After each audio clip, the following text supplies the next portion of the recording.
나 이번 주에도 풀로 야근할 것 같아. 또 저번 주에도 칼퇴한 날이 없었잖아. 이번에 새 프로젝트 들어갔는데 상세 계획서 쓰겠다는 사람이 아무도 없더라고. 결국 내가 쓰겠다고 했지 뭐. 지금 할 일도 산더미인데. 직장 동료들도 아무도 나서지 않으면 결국 네가 할 거라는 걸 아는 것 같은데. 그냥 너도 거절하면 안 돼? 나도 그러고 싶지. 근데 다들 나 착하다고 칭찬하는데 거기에 대고 어떻게 거절하겠어. 맞아. 거절이 쉬운 일은 아니지. 그런데 그렇게 모든 일을 맡다가 주어진 시간에 일을 완료하지 못하면 오히려 너만 곤란해질 거야. 그럼 어떡해? 시간을 잘 관리하는 방법을 알아야겠지? 내가 최근에 읽은 책이 있는데 너한테 도움이 되는 내용들이 기억나서 잠깐 이야기해줄게. 책 제목은 하버드 첫 강의 시간 관리 수업이야. 세계 최고의 대학 하버드에서는 첫 강의에 가장 먼저 시간 관리에 대해 가르친다고 하는데 저자는 그 이유를 성공과 목표를 최단 시간 안에 최대한 실현할 수 있게 하는 것이 시간 관리이기 때문이라고 설명하고 있어. 이 책에서 저자는 크게 세 가지에 대해 알려주고 있는데 첫째, 무엇이 우리의 시간을 빼앗고 있는지. 둘째, 어떻게 하면 자기 시간을 효과적으로 관리할 수 있는지. 셋째, 직장에서의 업무 효율을 높일 수 있는 시간 관리 방법은 무엇인지를 말하고 있어.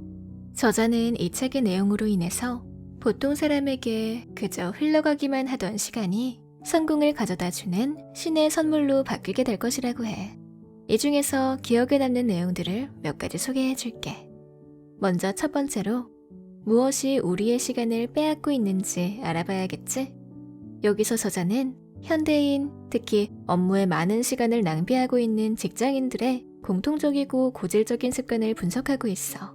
직장인이라면 고쳐야 할 업무 습관을 몇 가지 꼽아볼게. 첫째, 많은 양의 업무를 혼자 책임지는 습관. 일명 업무 과부하라고 하지. 혼자서 모든 일을 도맡는 사람들의 가장 큰 문제점은 노라고 말하지 못한다는 거야. 이러한 습관은 결국 자기 개발과 가족, 친구들과 보내야 하는 시간을 빼앗아 자신을 지치게 만든다고 해. 둘째, 모든 일을 완벽하게 하려는 습관.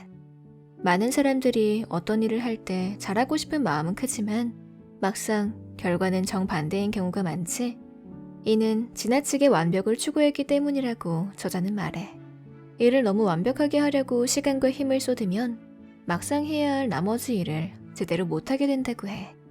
셋째, 미루는 습관.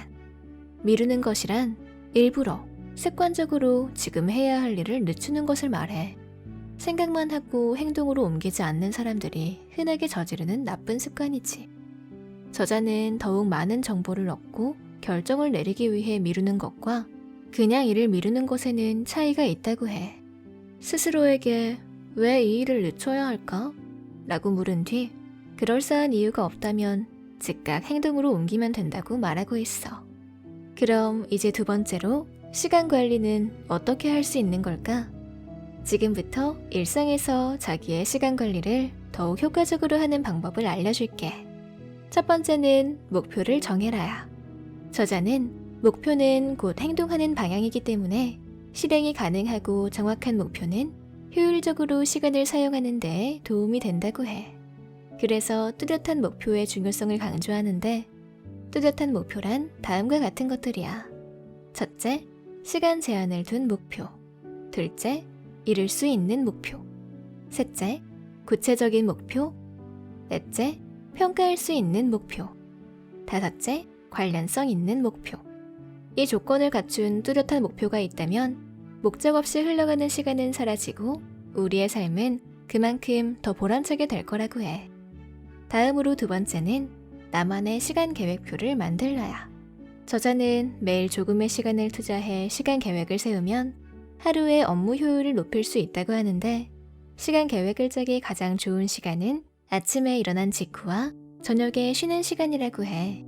나만의 나름대로의 시간 계획표를 짜서 생활하면 특정한 시간 내에 특정한 업무를 끝낼 수 있게 도와주고 그 시간 동안 얻을 수 있는 최대 효율을 낼 수 있어.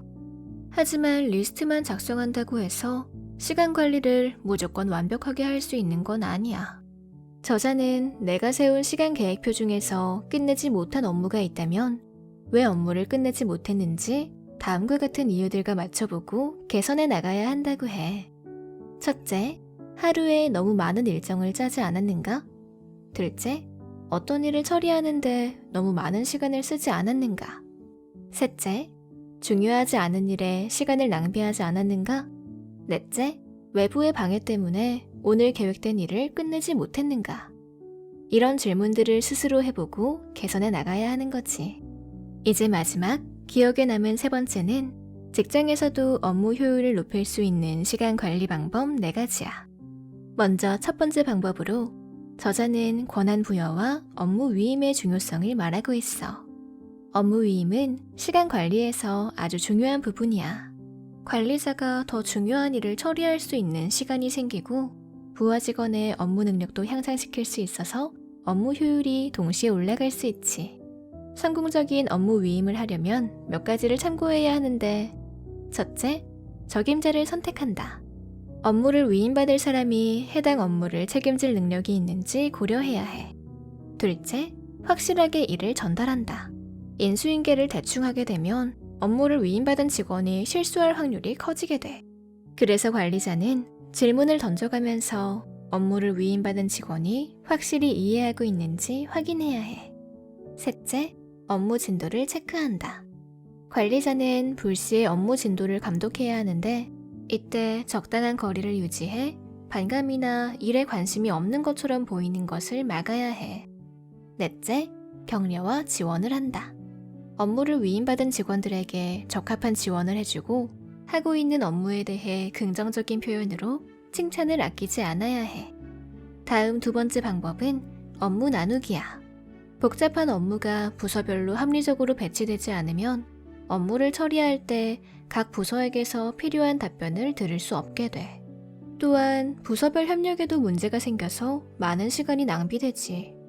그래서 저자는 회사의 진행력을 높이려면 업무를 나누고 모든 부서의 직원이 각각의 업무 목표를 가져야 한다고 말하고 있어. 다음으로 세 번째 방법은 자투리 시간을 이용해라야.